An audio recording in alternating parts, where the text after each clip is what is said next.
Wala tayong kapera-pera. Baka naman may alam kayo na pwede natin pasukan trabaho. Bakit trabaho? Pwede naman natin gawin yung ginagawa natin dati. Tumigil na tayo dyan eh. Sorry mga tol. Mga tol, naitaan niyo ba yun? Ito yung bagong lipat sa may apartment Balita ko, big time daw yan at maraming alahas. Kung pasukin kayo natin bayan yan mamayang gabi. Sino kaya to? Sino ka? Huwag ka lang marami pang tanong. Ano yan? Ang gagawin mo sa akin? What?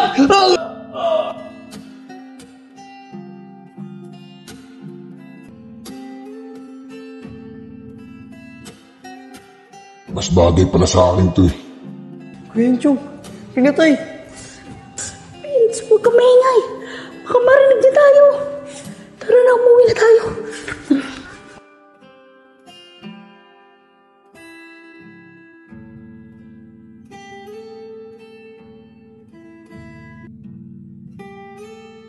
Dito, okay lang po ba yung gupit ko?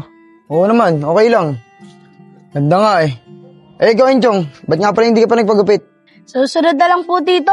Kasi may pinapagupitan po kami sa amin eh. Pag-uwi na lang po ni nanay, saka na lang po ako magpapagupit. Ganun ba? O sige, tsaka ka na lang magpagupit. O ikaw Vince, maligo ka na pag-uwi natin Puro buhok ko. Opo, tito. O tara na.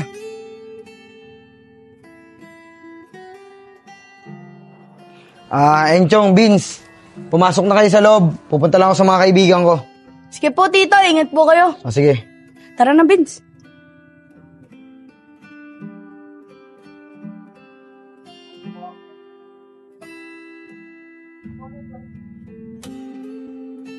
Kuya Enchong, di ba natin sasabihin kay Tito yung nakita natin kagabi?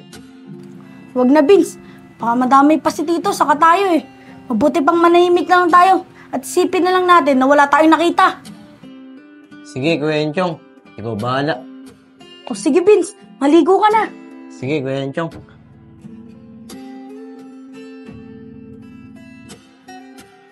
Nico, mukhang bagong tabas ka. Oo, mainit kasi. Uy, siya nga pala. Nabalitaan niyo ba yung nangyari kagabi? Kagabi? Bakit, Nico? Ano ba nangyari? Yung kahapon, yung tinuturo ni Isko, yung lalaki, yung bagong lipat sa apartment, si Nandre, pinatay daw eh. Kinuha daw yung mga alahas. Sino naman kayang gagawa nun? Hoy, Isko. Umamin ka nga. May kinalaman ka ba sa pangyaring yun? Ba't ako? Wala akong kinalaman dyan. Tsaka nagbibiro lang naman ako kahapon eh. Oo nga, Isko. Tugmang-tugma yung mga sinabi mo sa nangyari. Ano yun? Magkataon lang? Teka, ba't ako lang sinisisi nyo? Ba't hindi nyo subukan tanungin si Kevin? May masamang biro din naman siya kahapon O Isko, bakit pati ako dinadamay mo? Kung may kasalanan ka, umamin ka na lang. Huwag mo na ako damay. Isko, Kevin, eto lang masasabi ko sa inyong dalawa. Sa oras na malaman ko na may kinalaman kayo dyan, hindi namin kayo pagtatakpan. Uy mga tol, mukhang seryoso yung pinag-uusapan nyo O, Sep, nabalitaan mo na ba? May namatay daw dyan, yung bagong lipat sa may apartment. Patay? Teka bakit? Ano nangyari? Tsaka sino yung namatay? Nandre daw pangalan, pare. Yung bagong lipat dyan sa may apartment. Pinasok daw sa bahay. Sinaksak tapos sinakaw yung mga alahas. Teka, di ba ayun yung pinag-uusapan ni Kevin tsaka ni Isko kahapon? Hoy Kevin, Isko, di ba tumigil na tayo sa ganyang gawain? Bakit tumira pa rin kayo? Uy Sep, hindi ko ginawa yun Lalo naman ako Sep, hindi ko gagawin yun. Nagbibiro lang naman ako kahapon kayo Nico, Enad, baka naman kayo yung may kinalaman doon. Hindi Hindi ko gagawin yun.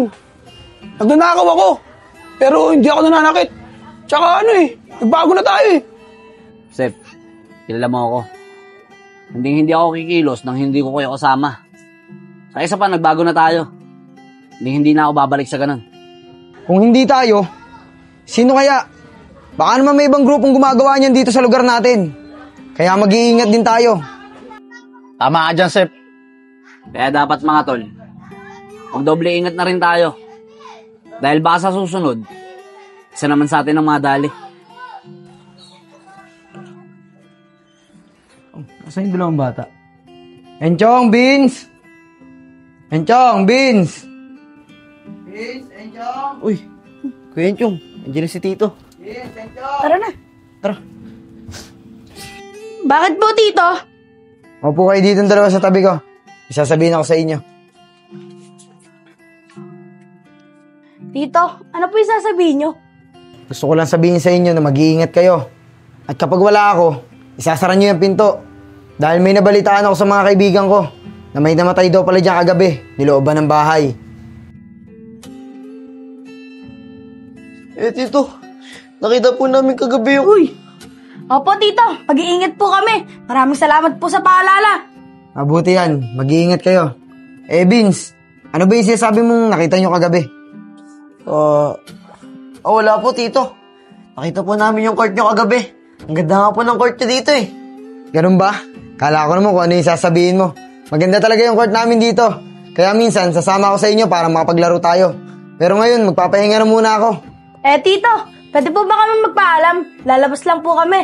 Uuwi rin po kami bago magdilim. O sige, basta yung sabi ko sa inyo, mag-iingat kayo ha. Opo, Tito.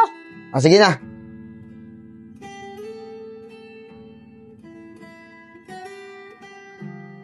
Vince, tara na. Labas na muna tayo. Sige, tara.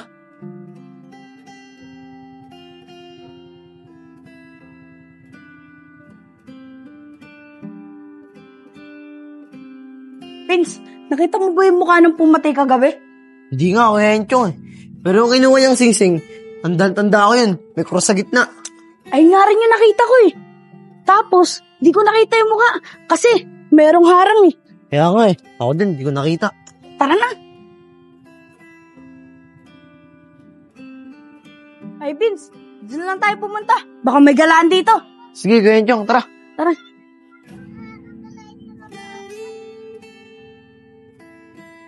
Vince, may mga naglalarong bata rito. Mga bata lang, Kuya Enchong. Hayaan mo na yun, tara na. O sige, excuse me, makikidaan lang.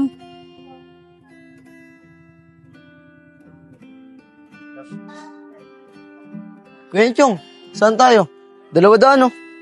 Dito na lang tayo. Sige, tara.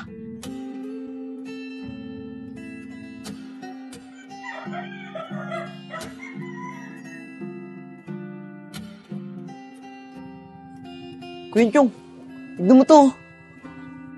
Di ba yun yung sulat na pumatay? Oo, ayun yun. Kanino kaya yan? Mga bata, ba't kayo nandito? Di ba kayo yung mga pamangkin ni Joseph? Opo, kami po. Ba't kayo nandito? Ay, wala po. Napadaan lang po kami. Vince, tara na. Una na po kami, ha. Sige, ingat kayo ah.